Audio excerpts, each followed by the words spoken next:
Hey, what's up, y'all? This is Aaron Gordon here, and we're back here with the Aaron Gordon podcast. I'm here with my special guest, trainer and basketball coach, Axel. How's it going, man? I'm good. How are you? Pretty good, pretty good. So obviously, you grew up in the hoop state of Indiana.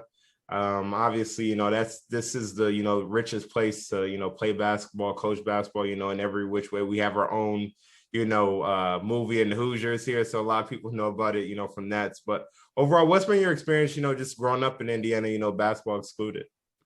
Uh Man, it's so from where I'm from, it's cornfields. You Yeah. know, you travel a little bit down south about 45 minutes and then you're in the city.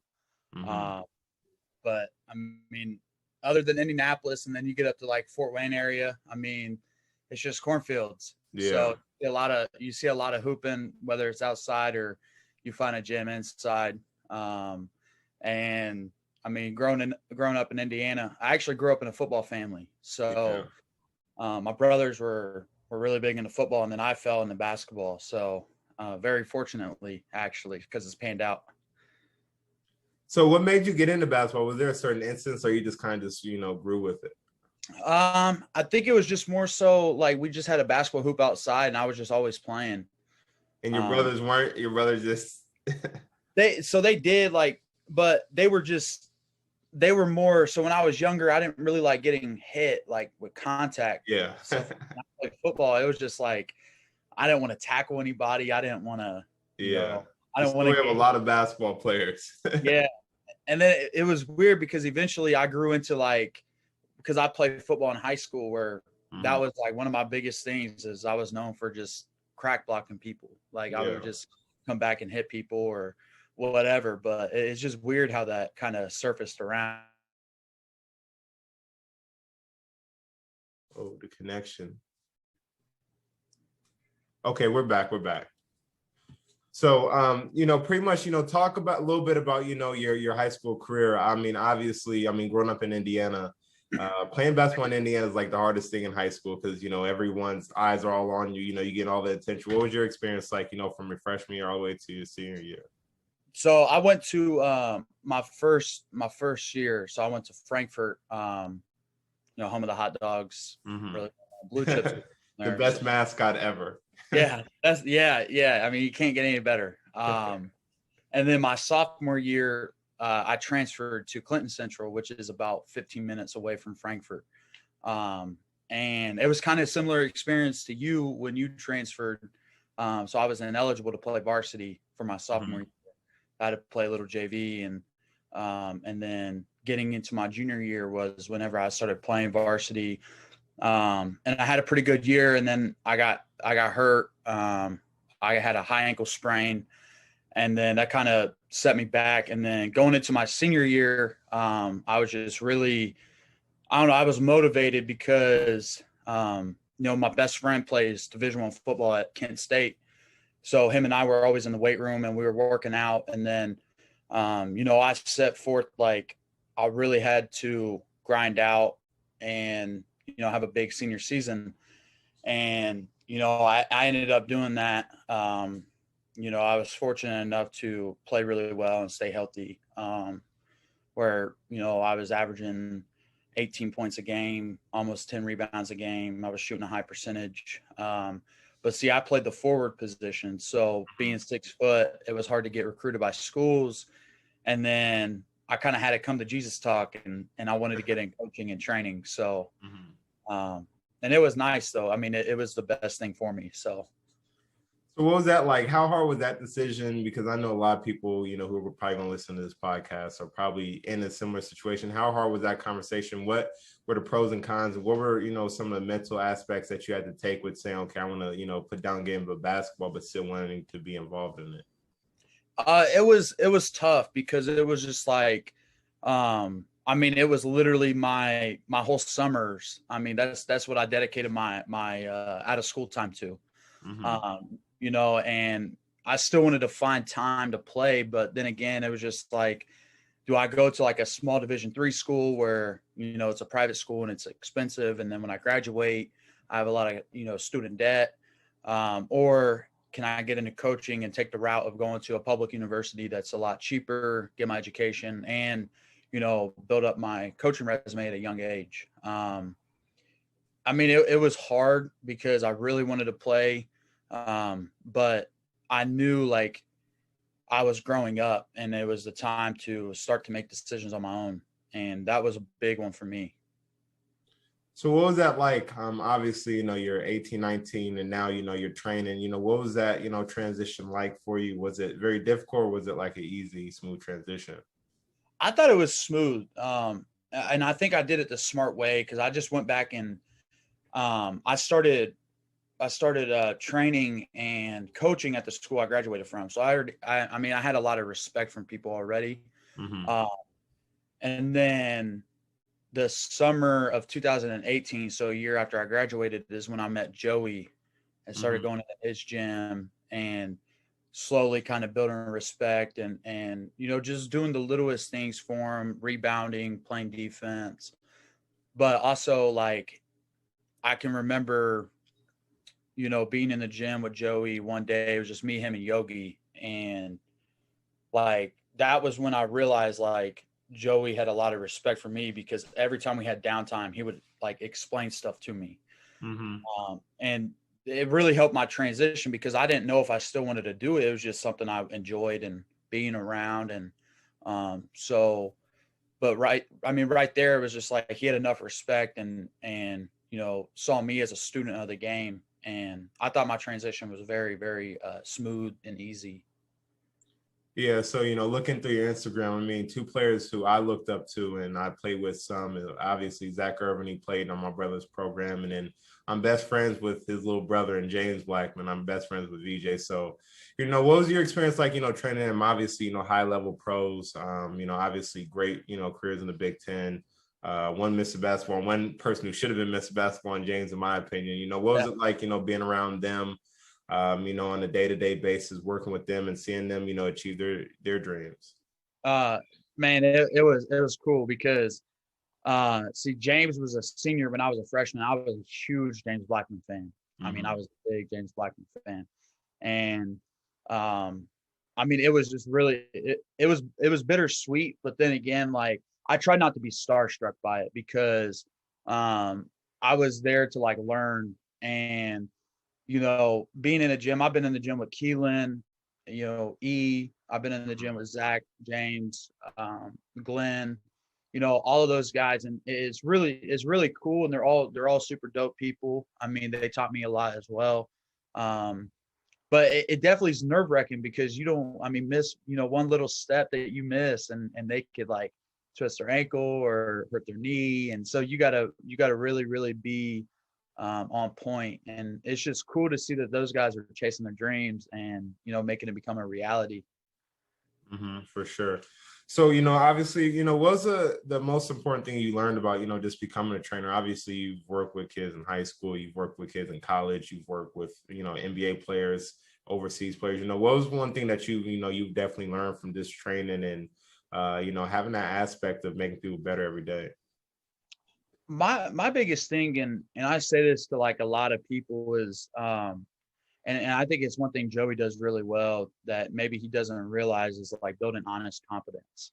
I mean, just being honest with people can build their confidence up. So like, I work out Paul Jorgensen, who's playing, professional right now, and one big thing is he's a really good shooter. I mean, he's a lights out shooter. Mm-hmm.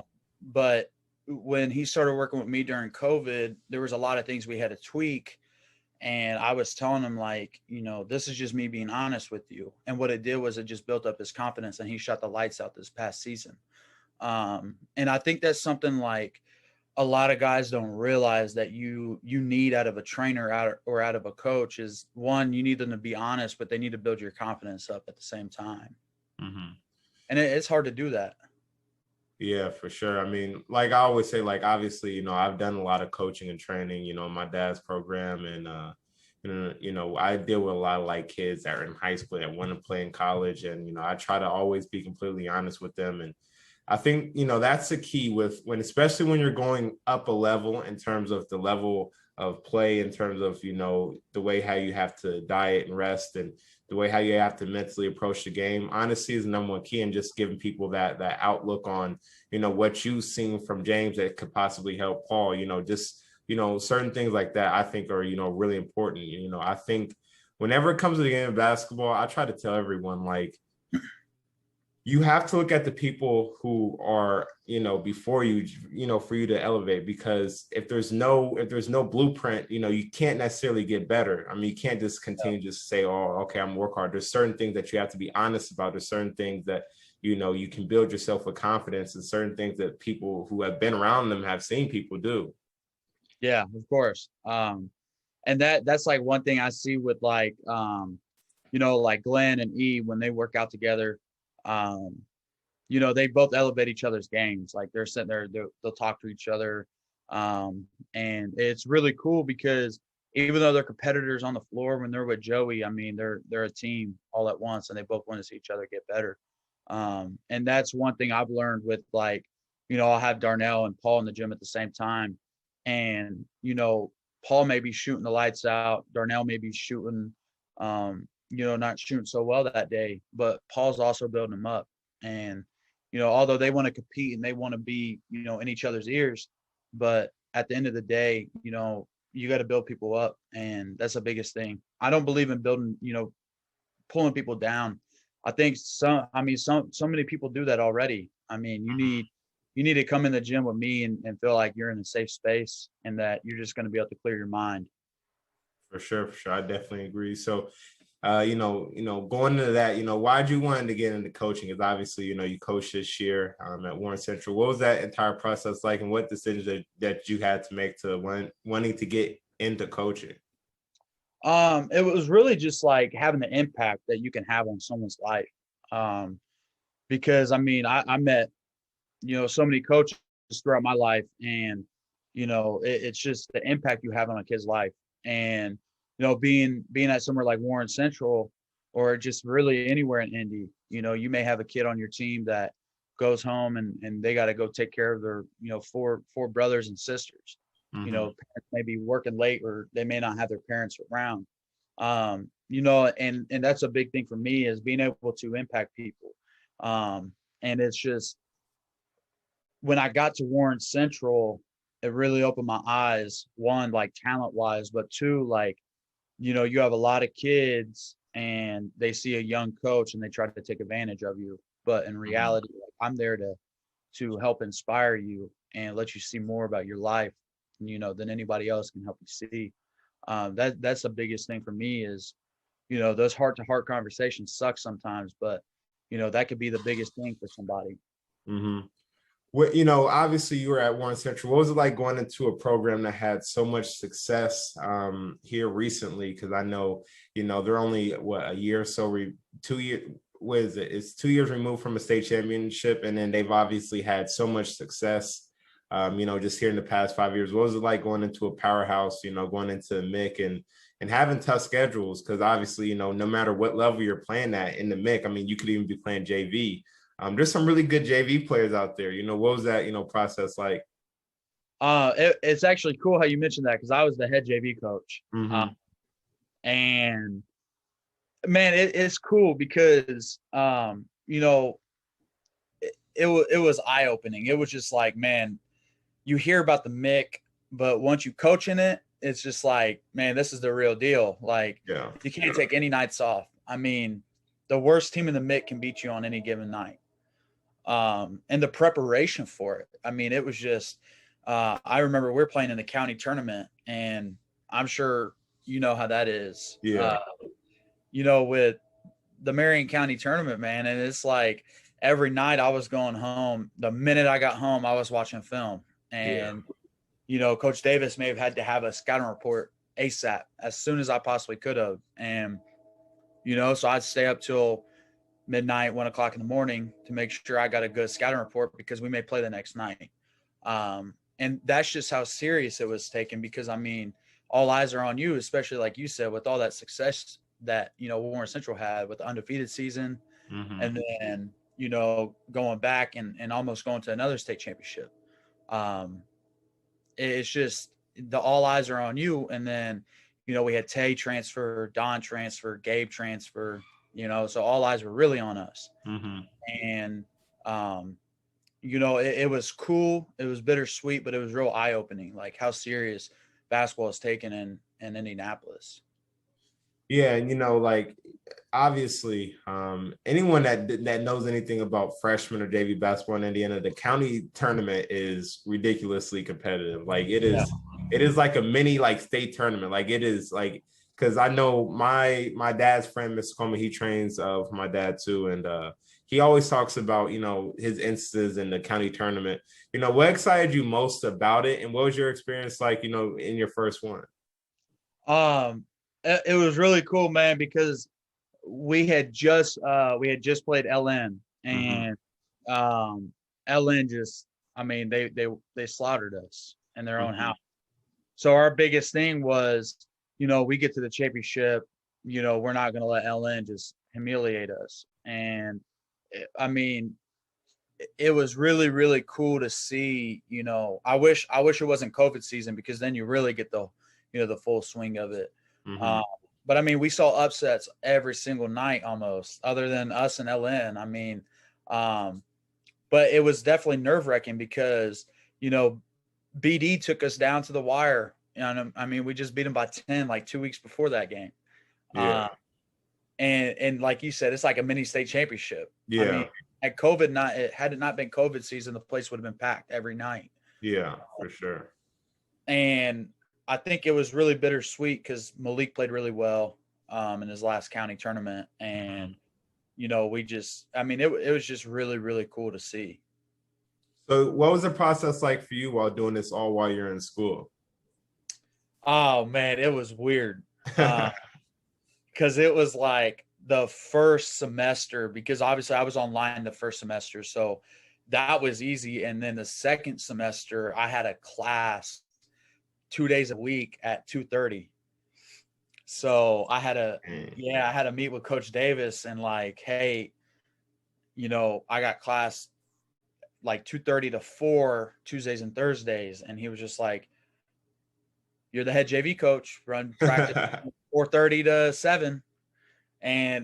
But for me, it was like, that was respect from him. Like he trusted me enough to be in there by myself. And he respected my education. I mean, because he could have just said, well, try to make Yeah. it work out, but if it don't work out, but he respected my education. So I got a lot of respect for him from that.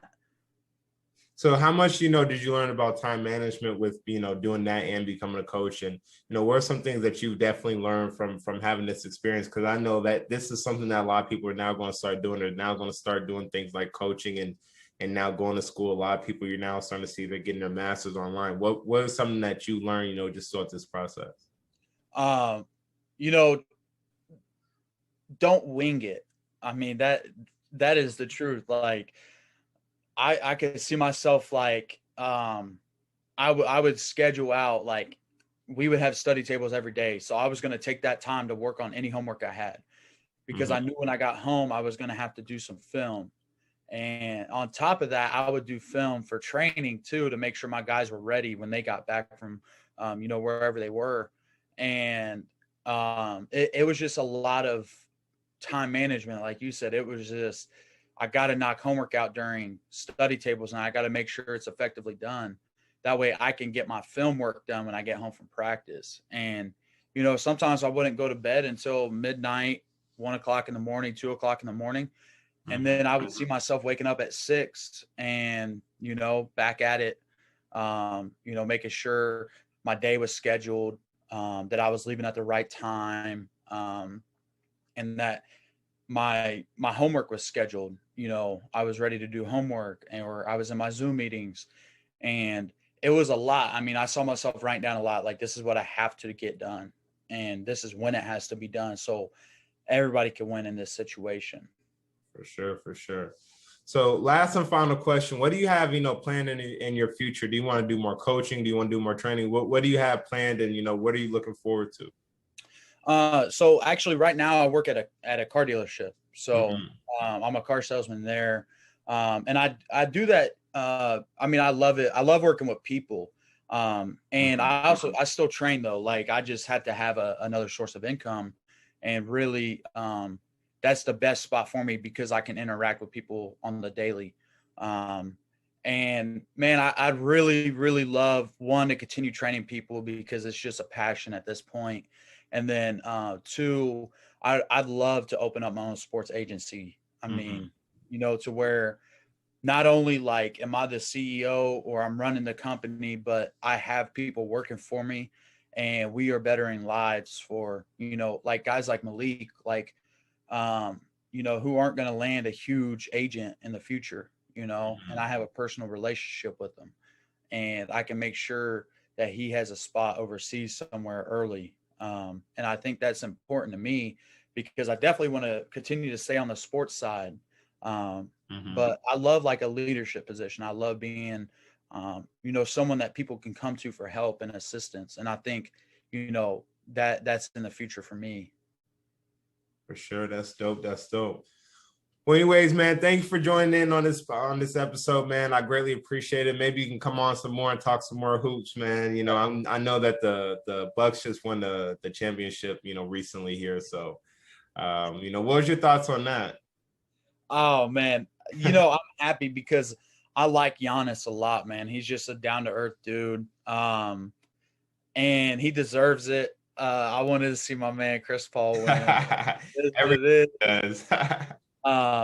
But hopefully he's up. Hopefully he's up with my dude LeBron in LA next year. For sure, for sure. Well, anyways, thank you for joining in, man. I greatly appreciate it. Hey, my man, appreciate you having me.